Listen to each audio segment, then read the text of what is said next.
gente segue com o professor Luiz Marques, autor do livro Decênio Decisivo. Aliás, o Decênio Decisivo precisa ser lido pelo Eduardo Leite, pelo presidente Lula. Pelo presidente Lula a gente tentou, né? Quem sabe ele vai dar um pulo lá, vai dar uma olhada no livro, né, Luiz Marques, que é um livro robusto, né? Um livro que traz toda a discussão presente no que diz respeito ao aquecimento do planeta e responsabilizando alguns setores que, em geral, são negligenciados, assim, do ponto de vista da responsabilidade, né, Luiz Marcos? Por exemplo, o agronegócio. Não está na hora do agronegócio começar a responder por esses eventos no Brasil? Conde, você sabe que a cada 3 palavras que eu digo, 2 são, ou 4, são o agronegócio é o maior e o mais perigoso inimigo da sociedade brasileira.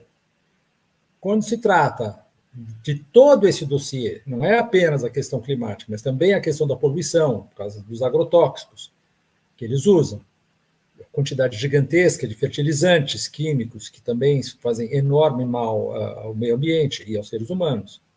E, evidentemente, o desmatamento, portanto, a perda de biodiversidade, etc. Se você pegar todos os maiores dossiês, desafios fundamentais, problemas enormes, impactos enormes, que a sociedade brasileira sofre, e você vai procurar qual é o protagonista do crime, chama-se agronegócio. Chama-se agronegócio. Tá certo? É eles que desmatam, sobretudo a pecuária, mas a soja também, mas a pecuária ainda mais, abertura de pastos. O agronegócio faz tudo aquilo que você sabe em relação também ao trabalho análogo à escravidão, todo o problema das regressões sociais no Brasil. Você tem, no caso do Brasil, você pega e superpõe o lugar onde mais tem gado e os índices de desenvolvimento humano, o IDH, né? O IDH. Quais são os municípios do Brasil com menor IDH? São os municípios onde reina a pecuária. Trabalho análogo à escravidão, invasão de terras, morte de toda e qualquer família que tenta defender as suas terras, e assim por diante, para não falar, né, das comunidades indígenas, né, que estão na linha de frente dessa guerra. Né? O agronegócio é uma atividade de guerra contra a natureza, de guerra contra a sociedade. Para quem? Para enriquecer um punhado de gente. Para enriquecer um punhado de gente que só causa miséria no Brasil, só causa destruição da natureza, só causa empobrecimento da sociedade brasileira, etc. Isso que é um negócio, gente. Né? E eles sabem disso. E não é tanto que eles ignorem isso. Eles sabem isso, tanto é que eles pagam fortunas para os negacionistas fazerem palestras no Congresso Nacional, dizendo que está tudo bem, que o agronegócio é pop, e assim por diante. Então, não é que eles simplesmente são agentes ignorantes, né? Como se fosse uma manada, a Luciana Gatti fala com frequência desse enxame de gafanhotos. Eles não são apenas eles são um enxame de gafanhotos, mas não são apenas um enxame de gafanhotos. São gafanhotos que sabem o que estão fazendo. Os gafanhotos não sabem, né? Eles estão lá comendo. Esses são gafanhotos criminosos, é muito diferente. Eu vou te dar só mais um exemplo, antes de a gente falar no Rio Grande do Sul. Em 2020, houve incêndios no Pantanal que foram maiores do que a soma dos incêndios dos 6 anos anteriores. A Polícia Federal, através de satélite, sabe quem são os caras que fizeram fogo, são 4 fazendeiros. E os testemunhos locais depois disseram de fato, alguns dias antes, eles retiraram o seu gado do local para pôr fogo, mataram 17 milhões de vertebrados. 17 milhões de vertebrados. Você está falando, desculpa, daquele dia do fogo? Do incêndio do Pantanal de 2020. 2020. É o dia do 2020. Fogo, né? Foi o maior incêndio. Depois, agora está fazendo os incêndios novamente de 2021, 22, 23, são incêndios enormes. Mas 2020 inaugura uma série de incêndios no Pantanal, sim, que foram ateados por 4 fazendeiros. A Polícia Federal sabe quem são. Eu não sei o que a Polícia Federal fez até agora em relação a isso, mas saiu na imprensa. Lê para qualquer pessoa. Estão soltos ainda. Não sei, mas não sei, porque a imprensa disse isso e depois nunca mais você falou a respeito, tá certo? Mas eles sabem, e havia testemunhos locais dos trabalhadores deles, dizendo de fato mandaram a gente tirar o gado alguns dias Isso antes. é seria um julgamento para ser transmitido para o Brasil inteiro, Exatamente, o julgamento do século. Eles são responsáveis por um dos maiores ecocídios. O Pantanal, gente, é um tesouro da Unesco. É considerado patrimônio natural da humanidade. Mataram 17 milhões de vertebrados em 55 espécies examinadas. Saiu na revista Nature, depois, em 2023. Então, você vê que nós temos... Não é possível você pensar que o agronegócio... E eles dominam o Congresso Nacional. A famosa bancada do boi da Bíblia e da bala, tá certo? Que é eleita, gente. O problema é a sociedade brasileira entender. Eles não estão lá porque eles tomaram o poder. Eles foram eleitos. Então, a sociedade brasileira tem que mudar a percepção que ela tem do que é o agronegócio. E entender que o agronegócio é a causa principal da sua ruína. Agora, com essa dinheirama toda que o agronegócio despeja no Grupo Globo, fazendo propagandas luxuosas, com trilhas sonoras, no intervalo do Jornal Nacional, que é o mais caro do Brasil. Quer dizer, fica difícil. Todo mundo acha que o nosso agronegócio é lindo, né? Tem lá... É lógico, tá certo? E quando você vê, para a gente chegar no Rio Grande do Sul, não é? O agronegócio desmatou brutalmente o que restava, né? O que restava da Mata Atlântica. Estou lendo aqui para você, estou na minha tela aqui, 2014, Rio Grande do Sul registra um aumento de 43% no desmatamento da Mata Atlântica. Quem é que fez isso? Desmatamento da Mata Atlântica. Uma outra matéria aqui, de 2022, desmatamento da Mata Atlântica no Rio Grande do Sul aumenta e a área preservada reduz para 7%. Isso aqui o que é isso aqui? Folha de São Paulo. Não, G1. A área preservada reduz para 7%. E aí você vê, entendeu? E aí o que sabe, o que o Estado brasileiro responde a isso, né? Muito fraco. Você destrói as matas ciliares, você destrói as florestas, que são aquelas que são capazes de absorver os impactos da chuva. E aí a terra desnuda, ela tem erosão, ela vai para os rios, ela assoreia os rios, então os rios inundam com maior facilidade. Olha, quando você pega uma grande tragédia natural e você remonta a cadeia das causas, só tem um culpado, chama-se agronegócio. Tudo bem, a mineração é uma porcaria também, tudo bem, mas é um impacto mais localizado, não é tão sistêmico, digamos assim. O agronegócio é pior que a mineração. Muito pior que a mineração, tá certo? Porque ele é sistêmica e porque ela tem ela se inseriu no sistema alimentar globalizado, a palavra alimentar aqui vai com 1000 aspas, que faz com que, digamos assim, tem todo um sistema globalizado do qual o agronegócio é uma peça importante. Sim. Ela é o que ela é nesse sistema gigantesco, porque controlar as sementes, todos os agrotóxicos são produzidos na Europa. O Brasil é o segundo maior importador de agrotóxicos da Europa. Agrotóxicos, esses que são proibidos na Europa. A Europa proíbe, mas exporta. Só que depois ela importa comida, não é muito inteligente da parte da Europa. Mas o impacto maior vai para o trabalhador rural, aquele que está aplicando. Então você tem a Universidade aí do Mato Grosso, a Universidade do Goiás, mostrando impactos na saúde dos trabalhadores rurais, ali da soja. Gente, é uma catástrofe social. Luiz Marques, deixa eu aproveitar, tem muita coisa para te perguntar aqui. Aliás, o pessoal que está super envolvido aqui no bate-papo, quiserem fazer perguntas aqui, professor Luiz Marques, fiquem à vontade. Tem inclusive um slide aqui que daqui a pouco eu vou mostrar, uma aula que o professor deu, né? Para a gente seguir uma linha do tempo ali com relação ao Rio Grande do Sul. Mas eu queria que você falasse o seguinte: primeiro, o papel do Eduardo Leite. Eu estou aqui com a matéria aberta. Deixa eu trazer aqui, olha só, Leite mudou quase 500 normas ambientais em 2019. O governador do Rio Grande do Sul é apontado como articulador do que chamam de desmonte. É terrível, é decisivo, né, o que o Eduardo Leite construiu ali, ou destruiu no Rio Grande do Sul, para esse resultado que nós estamos vendo agora.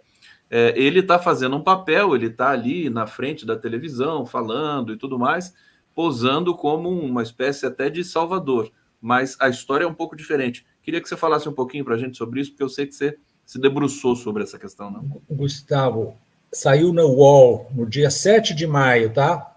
Anteontem. O título é Investimento em Prevenção de Enchentes foi de R$ 0 em Porto Alegre em 2023. E aí você fala R$ 0, aí tá, tem um item, tá, nesses investimentos chamado Melhoria no Sistema contra Cheias. Esse é o item, a rubrica desse investimento. Em 2021, foram investidos R$ 1,7 milhão, que é ridículo, mas era R$ 1,7 milhão. Em 2022, desse ridículo 1,7 milhão, caiu para R$ 141 mil. R$ 141 mil, se você pegar aqui a turma toda que não está nos vendo, fizer uma vaquinha, a gente chega em R$ 141 mil.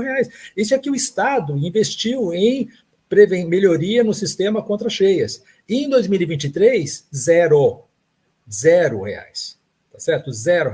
Então, é claro que a responsabilidade é patente, é óbvia, tá certo? E não é só do Eduardo Leite. Claro que o Eduardo Leite é o executivo e, portanto, ele tem que... Mas não é. Os deputados, os senadores gaúchos que estão no Congresso Nacional estão na linha de frente do combate a qualquer política de prevenção e de mitigação e de adaptação em relação a todas essas tragédias climáticas e ambientais, etc. Esses caras estão lá jogando pesado nessas leis todas. Você sabe que existe uma quantidade de leis. Aliás, de leis que são exatamente de desmonte, né? O estimado Márcio Astrini, tá, que é o secretário do Observatório do Clima, publicou um artigo importante no dia 4 de maio, na BBC Brasil. Ele fala assim, olha, eu vou citar o Márcio Astrini, que eu acho ótimo. Todo ano, o governo do Rio Grande do Sul fica extremamente espantado que as chuvas são intensas. O governo do Rio de Janeiro fica super surpreso quando acontece em Petrópolis. É uma surpresa em São Sebastião, no norte de Minas Gerais, em Recife, no sul da Bahia. Só que acontece que já faz 9 anos consecutivos que as médias de temperatura do planeta são as mais quentes já registradas. Não tem mais surpresa. A gente precisa se preparar para isso. O problema agora é a gente aceitar essa situação. E para voltar ao Rio Grande do Sul, dos 34 parlamentares gaúchos que estão no Congresso Nacional, apenas uma parlamentar, que é a Fernanda Melchiona, destinou em 2024 emendas específicas para a prevenção de desastres no Estado. Apenas uma. Fernanda Melchiona. E aí você tem... A Pública publicou um conjunto de artigos chamado Maioria dos Deputados do Rio Grande do Sul apoia projetos que podem agravar a crise climática. São 25 projetos. Tá? São 25 projetos, não é o tempo da gente falar isso aqui agora, mas se vocês quiserem, está aí na Pública, a maioria dos deputados, o título é esse, a maioria dos deputados do Rio Grande do Sul apoia projetos que podem agravar a crise climática, e vocês veem que os deputados do Rio Grande do Sul eles estão na vanguarda da destruição. Estão na vanguarda da destruição, são os mais negacionistas, são entre os mais negacionistas, não vou dizer que são os mais negacionistas, mas estão entre os mais negacionistas. Tem nomes aí que nem quero nem lembrar, porque são pessoas que a gente melhor não saber, não lembrar o nome delas. São pessoas da pior qualidade possível e que estão falando, não existe mudança climática, isso é bobagem, etc. Ele é daqueles que pagam para os negacionistas irem lá falar no Congresso sobre isso. Então é um sistema... Cara, não tem... É uma coisa irracional, né? A sociedade brasileira muda e não elege mais essa canalha e vai todo mundo para a cadeia, os que se comprovar culpados, ou a gente vai continuar nessa toada, tá certo? E essa toada não é continuar, é cada vez pior. Cada vez pior. Eu estou me lembrando aqui daquele fazendeiro no Mato Grosso que jogou um agrotóxico que tinha sido usado no Vietnã, o napalm. Sim, agente laranja. Agente laranja, ele queimou toda uma área ali, sozinho. Ele fez isso também. Escândalo total, e eu acho que esse cara não está preso também. Tá? Não, isso aí estava fartamente documentado na Amazônia, muitos anos atrás. Tem uma documentação que estou guardando aqui no meu computador. A forma mais fácil de você destruir uma floresta é você alugar um aviãozinho e jogar agente laranja em cima da floresta. É muito batata. Barato destruir, né? Porque é isso que os Estados Unidos faziam para quê? Para desfolhar as florestas, de maneira a conseguir localizar onde estavam os guerrilheiros. Certo? Porque os guerrilheiros estavam ali escondidos na floresta. O que eles faziam? Jogavam desfolhantes e depois jogavam napalm. Aliás, o agente laranja é um dos componentes também do napalm. Então, é isso que esses caras vão fazer. E isso, teve um padre, agora eu não me lembro o nome dele, teve um padre lá na Amazônia que fez essa denúncia. E ele mostrava os tanques vazios de plástico em que haviam sido os recipientes do agente laranja que havia sido jogado. Ele mostrava isso, fotografias na imprensa, etc. Sabe, quando você mostra a arma do crime? Como você mostrar a arma do crime, entendeu? Então, isso acontece. E agora estão fazendo isso novamente lá no Mato Grosso, tá certo? Sabe por quê? Porque o Bolsonaro desmontou completamente qualquer forma de você multar, de monitorar, etc, etc. E agora o IBAMA está lutando. Aliás, cabe aqui uma crítica bastante grave ao governo Lula, que não está tomando as providências em relação à greve do IBAMA. Claro. E o IBAMA está fazendo uma greve lá. O IBAMA é o órgão mais importante do Brasil, gente. Tá certo? Junto com as universidades federais, que agora estão em greve também. Mas o IBAMA, o IBAMA pro Lula é a vitrine do Lula, pô. Isso é expressão internacional. Se ele não... Pode completar, desculpa, querido. O que você ia completar? É que houve uma interrupção no teu houve um delay aqui? Voltou. Você quer completar? Não, eu estava dizendo, eu não sei aonde que começou o problema, mas eu repito, então, o IBAMA, Instituto Brasileiro do Meio Ambiente, que pertence ao Ministério do Meio Ambiente, é o órgão mais importante para o brasileiro, porque a ele compete monitorar, fiscalizar a legislação existente sobre a proteção ambiental, que não é de resto má, pode ser muito melhor, mas ela não é má em si, a legislação em si, mas ela precisa ser aplicada, e o IBAMA é fundamental. Isso é fundamental para o brasileiro e é fundamental para o Lula. Por quê? Porque a Amazônia, a preservação das florestas brasileiras, é a grande vitrine do Lula para a COP30, que está chegando aí. Então, se o Lula não investe no IBAMA, se ele não reconstrói todo o aparato de Estado capaz de deter os criminosos do agronegócio, são criminosos. O agronegócio é o crime organizado no Brasil. Tem o PCC, tudo bem, tal. Isso aí estão fora da lei. Os caras que fazem a lei, que são crime organizado, estão no Congresso. Então, se o Lula não é capaz de fazer com que o Estado contenha o crime organizado, que é o agronegócio, ele vai pagar caro politicamente para isso em todo o âmbito internacional. E o Lula hoje desfruta de uma posição invejável no âmbito internacional, em termos da capacidade que ele teve de se posicionar, por exemplo, em relação ao genocídio dos palestinos. Isso foi muito importante o Lula fazer isso. Tá certo? O Lula se recusou agora, com grande lucidez, a participar de uma reunião na Suíça sobre a guerra da Ucrânia, porque eles não convidaram a Rússia. Porra, você tem que convidar a Rússia. Você tem uma guerra entre dois países, você faz e você não convida um dos países? O que é isso? Parece coisa de criança. Ou vamos fazer uma festinha nós dois, a gente não convida aquele que a gente não gosta na escola? Sabe? É coisa de, sabe, não tem mais... O Lula foi o único adulto.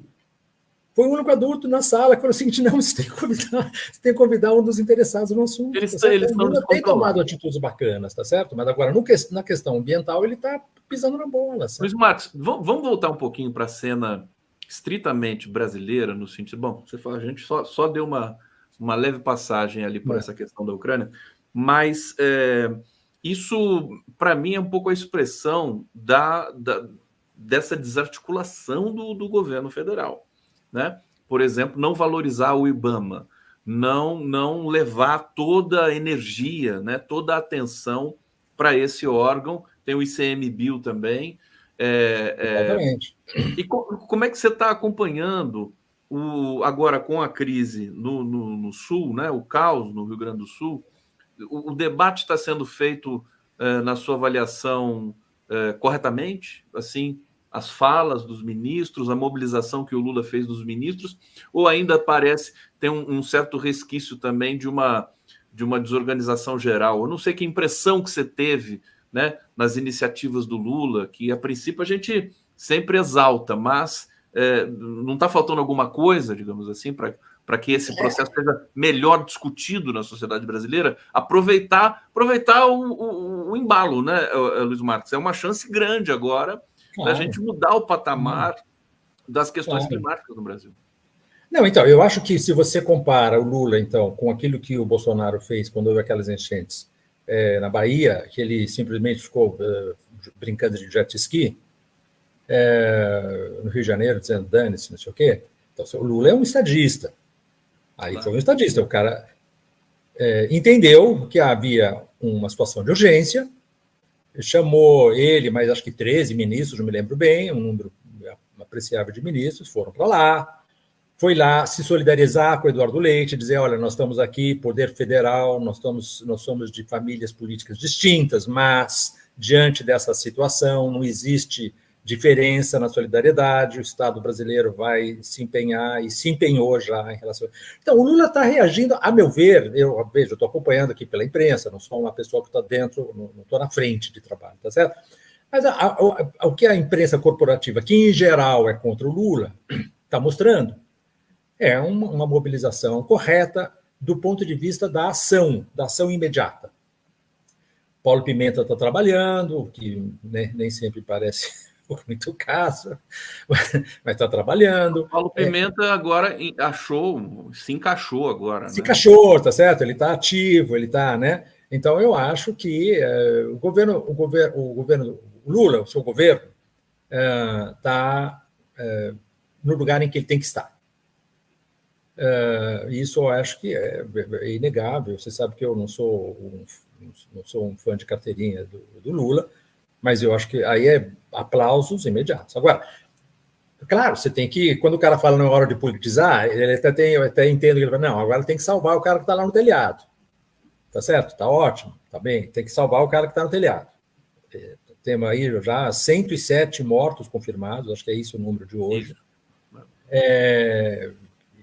Aliás, isso é um detalhe também, que pelo volume do que aconteceu, o número de mortos não é tão abusivo. Teve um tempo de... Eu me lembro do Carlos Nobre dizendo assim, dessa vez as autoridades conseguiram avisar pelo menos algumas famílias e tal. Tem 135 desaparecidos ainda, quer dizer, esse número é um número que, evidentemente, né, desses 135 desaparecidos, digamos que eles recuperem 5, 6, não sei. Claro. Basicamente, nós vamos para mais de 200 mortes, né? A gente vai para mais de 200 mortes, isso praticamente certo. E isso, né, Conde, vamos rezando para que o pior tenha passado. Porque alguns prognósticos aí do INMET dizendo rajadas de vento de 100 quilômetros, chuvas, entendeu? Então, agora o Lago Aíba está caindo, está baixando, mas ele vai abaixar muito lentamente. Muito lentamente, 10 centímetros em 24 horas. Então, ele está a 5 metros, e chegou a 5 metros e 33 centímetros. Né? O nível de extravasamento é 3 metros. O nível normal dele é 1,3. Veja, o nível normal é 1,3. 2 é o nível de alerta. Ele estava em 5,3. Certo? Então, é uma catástrofe completamente absurda. O nível mais elevado que tinha sido, isso eu estou com esses números na cabeça, porque vi isso aí ontem, foi em 1941, foi uma cheia completamente excepcional, em que ele chegou em 4,76, 4 metros e 76 centímetros. Estava em 5,30.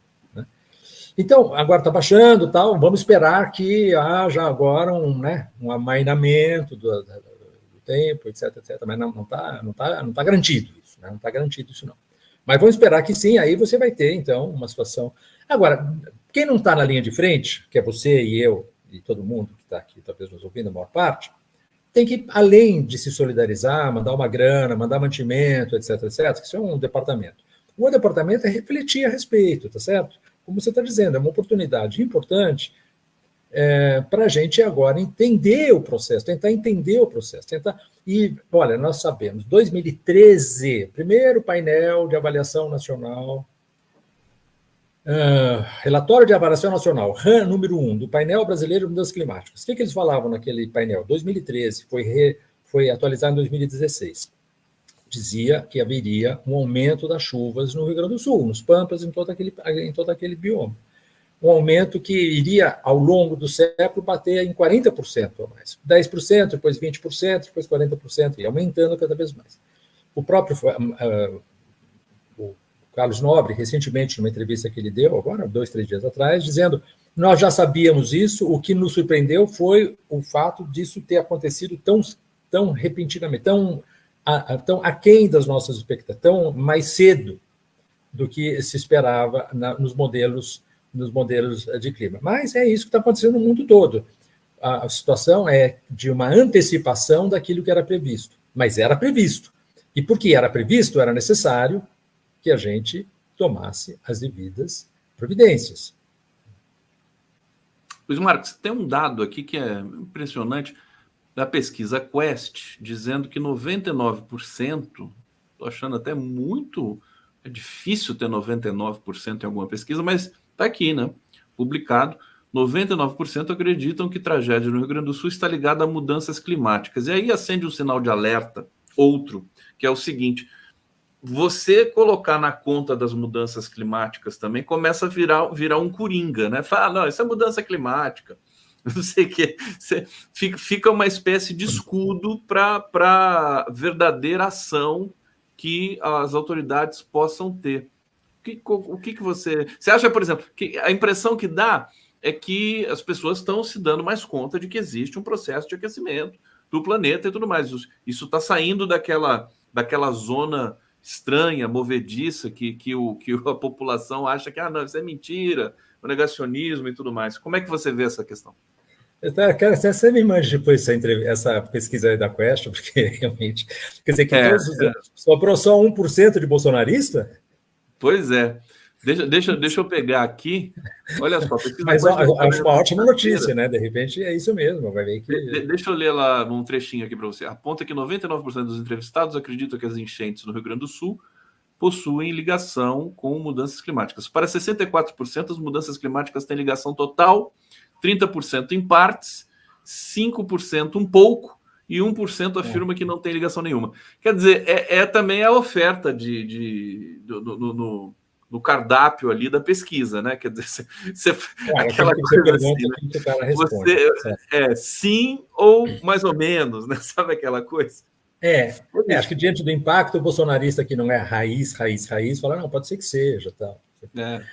Mas vamos pensar nessa questão. Veja, eu acho que há dois lados muito importantes nessa questão que você está falando, Conde, que a primeira é o seguinte: bom, desde o primeiro relatório de 1990, do IPCC, mas se você quiser ir mais atrás, a gente tem um relatório de Julie Charles de 1979, etc., que os caras estão falando isso. Estão falando que vai haver uma mudança climática, que vai haver um aquecimento global, que esse aquecimento global vai causar perturbações no sistema climático, secas, inundações, eventos meteorológicos extremos. Nós sabemos isso desde 1979, com certeza. Não é que estávamos ainda, não era uma teoria mais, era um consenso científico.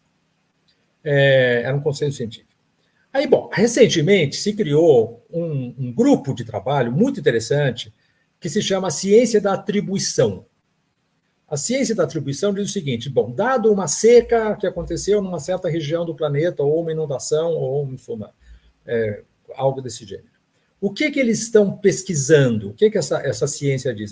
O que essa ciência está procurando demonstrar, e está demonstrando estatisticamente, é o seguinte: dado um evento meteorológico extremo, qual é a participação do desequilíbrio do sistema climático nesse evento?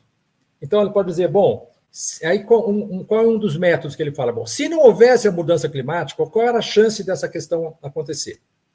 Então, isso é uma forma bastante clara de você dizer, ok, bom, se não houvesse a mudança climática tal como está havendo, haveria uma chance em 50 milhões, ou em 1 milhão, ou em 500 mil, ou 100 mil, e assim por diante, chances estatísticas de que esse evento ocorresse com essa intensidade ou com essa frequência, por exemplo. Então, nós sabemos cada vez mais estabelecer qual é o recorte, qual é o tamanho da culpa da mudança climática em qualquer evento. Claro que isso não se dá imediatamente, você tem que fazer uma série de cálculos, etc, etc. Nem todos os eventos meteorológicos extremos estão sendo objeto dessas análises, mas alguns estão sendo, e aí mostra claramente que a mudança climática tem uma responsabilidade X, Y, Z. Pode ser pequena, pode ser nenhuma, pode ser pequena, pode ser média, pode ser enorme. Beleza. O outro lado, o que é? É o lado seguinte, os governantes, e a sociedade também, mas os governantes são aqueles que são responsáveis pelo governo, daí é o nome governante, eles já sabiam disso desde 1979. E aí o painel brasileiro de mudanças climáticas no Brasil fala isso desde 2013. Depois houve o famoso relatório Brasil 2040, que foi feito pelo Margulis e pela Nathalie Unterstell, que sumiu do mapa esse relatório. De que ano que é esse relatório? Relatório chamado Brasil 2040, foi encomendado pela Dilma através da Secretaria dos Assuntos Estratégicos, que era, na época, dirigido por um fulano, não esqueço o primeiro nome dele, Neri, um economista, não sei o que, Neri. Sebastião Neri. Isso. E ele encomendou, então, ao Margulis, que era um economista, que, por sua vez, contratou a Nathalie Unterstell, que era uma climatologista, especialista, fizeram esse relatório, um relatório com mais de 30 colaboradores, etc., chamava-se Brasil 2040. Estratégia de adaptação em relação às mudanças climáticas, eu não me lembro bem como o subtítulo, mas era por aí. O título era Brasil 2040. Esse relatório mostrava o quê? Mostrava que havia um aumento muito grande do impacto das chuvas, Marcelo Neri, da FGV, exatamente.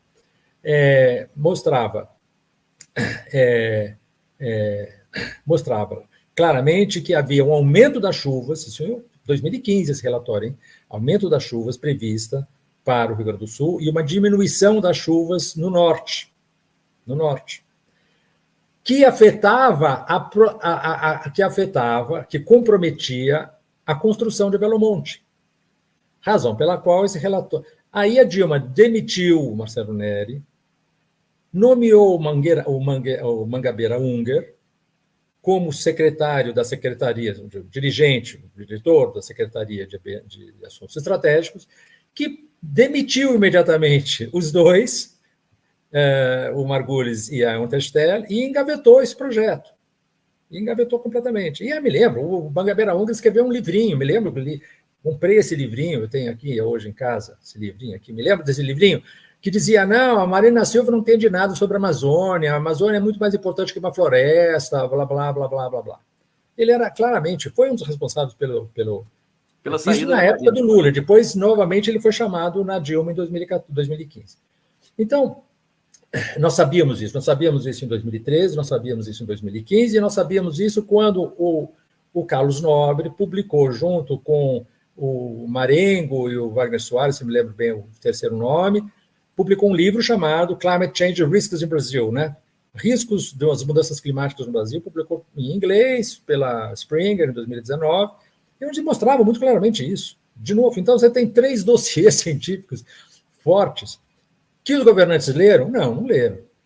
Não leram. Mas tinham que ter lido? Tinham que ter lido. Tinham que ter lido porque, inclusive, um deles foi encomendado pelo governo brasileiro. Então, e o painel brasileiro de mudanças climáticas também é um painel governamental, é o painel brasileiro do IPCC, que é um painel intergovernamental. Portanto, ele é oficial também. E aí você tem, então, uma situação de irresponsabilidade. Agora, o Brasil é o único culpado disso? Não é. Se falar o que está acontecendo na França, na Itália, nos Estados Unidos, na Alemanha, na Rússia, na China e assim por diante, aí eles guerreiam pacas entre eles, mas na hora de atacar as questões das mudanças climáticas, todo mundo se entendem muito bem, entendeu? Na hora de não atacar o problema das climáticas, a Rússia, a China, os Estados Unidos, a Alemanha, a França, etc., o Brasil, o Chile, o Milei, todos eles se entendem perfeitamente porque sabem que não devem fazer isso porque isso vai atacar interesses econômicos. No caso do Brasil, sobretudo o agronegócio. Em suma... Professor Luiz Marques aqui, você completou? Você ia dizer mais alguma coisa? Não ia, não. Olha só, deixa eu trazer aqui para a nossa companhia a Luísa Dulce, já está pronta aqui para seguir daqui a pouco, depois do Luiz Marques conversar com a gente. Luísa, seja muito bem-vinda, viu? Uma honra ter você aqui mais uma vez. Luísa Dulce, economista, também cientista política, uma potência enfim, da luta democrática em Minas Gerais e no Brasil. Tudo bom, querida Luísa? Ei, Conde. Oi, Luiz. Você me ouve? Prazer estar aqui com vocês. Obrigada por esse convite mais uma vez. Vamos lá, a gente vai seguir falando do Rio Grande do Sul, desse caos, dessa tragédia. E, Luiz Marcos, para terminar, eu acabei nem mostrando, estava aqui aquele slideshow que você aprontou aqui, deixa eu ver, tem que colocar aqui, ó. Mas não vai dar tempo da gente perpassar... Mas só deixa o pessoal ler a primeira frase, que é uma frase... A primeira, essa daqui, ó, do Márcio Astrini, tá vendo? O maior problema que a gente enfrenta neste momento não é a previsão, é a aceitação. A gente precisa aceitar que, infelizmente, esse é o novo normal. Mas não basta aceitar pacificamente, é preciso aceitar e tomar atitudes. Então, isso aqui, eu acho que se as pessoas se compenetrarem dessa as coisas mudam de figura. Já sai do... Sabe, fez aquele strike, assim, sabe? Derrubou os 10 pinozinhos lá, entendeu? Isso é um strike total. Ele chegou e matou o problema nessa frase. Então, com essa frase aqui, que, aliás, a gente pode depois divulgar aqui nas redes, para que todo mundo tenha um pouco... Às vezes, uma frase, uma palavra resolve um problema. Exato, né? Porque resume, é feliz, sabe? Em resumir a questão, entendeu? Perfeitamente. É parecida com aquela do antirracismo, né? Não basta ser antirracista. Como é que é? Não basta não ser racista, tem que ser antirracista, né? Uma coisa assim, mais propositiva, mais intensa.